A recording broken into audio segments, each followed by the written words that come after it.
Dans la classe de brevet professionnel, voici Léa Chopin et Andrea Bourgoin, deux élèves passionnés qui se sont lancés dans des concours. Elles ont brillé cette année en décrochant des titres prestigieux. Léa Chopin a débuté chez Alexandre Mislik à Lignan-Barrois. Après 2 ans en pâtisserie, elle s'est tournée vers la boulangerie et sa vocation a débuté très tôt. J'ai commencé par faire un stage de 3e ici, là, et puis au final, à la fin de la semaine, il m'a demandé si je voulais faire un apprentissage.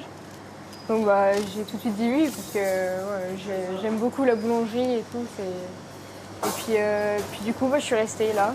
Le 23 octobre dernier, Léa est devenue meilleure apprentie de France en boulangerie, le fruit de sa passion et de son travail. Ça montre qu'elle est courageuse, qu'elle a réussi et qu'elle en veut. Voilà. Et pour vous aussi, une fierté? Ah, je suis super fier d'elle. Je suis super fier d'elle. Ouais. Andrea Bourgoin travaille chez Dominique Cordel à Bar-le-Duc. Elle aussi a débuté par la pâtisserie, mais la boulangerie l'a emportée. J'adore en fait toucher à tout ce qui est cuisine et tout ça, mais je pense que le métier de cuisinier, c'est pas pareil que la boulangerie quand même. Je préfère me dire qu'au moins tout le monde achète sa baguette, tout le monde vient pour nous voir. Enfin, c'est quelque chose de très traditionnel, surtout pour la France. Et du coup, c'est pour ça que ça me plaît plus, je pense. Après avoir remporté le concours du meilleur croissant au beurre en début d'année, Andrea est devenue meilleure jeune boulangère du Grand Est le 22 octobre dernier.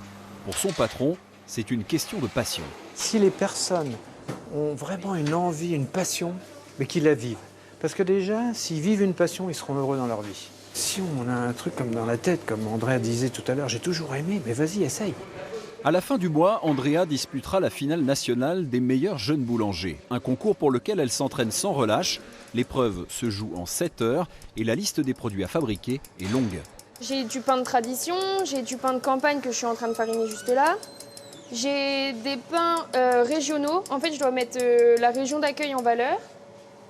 Et je dois faire des viennoiseries garnies, des pains au chocolat, des croissants au beurre et aussi de la brioche. Il faut regarder les durées parce que quand on est dans sa bulle, malheureusement, on ne regarde pas trop les temps et la fermentation, elle continue.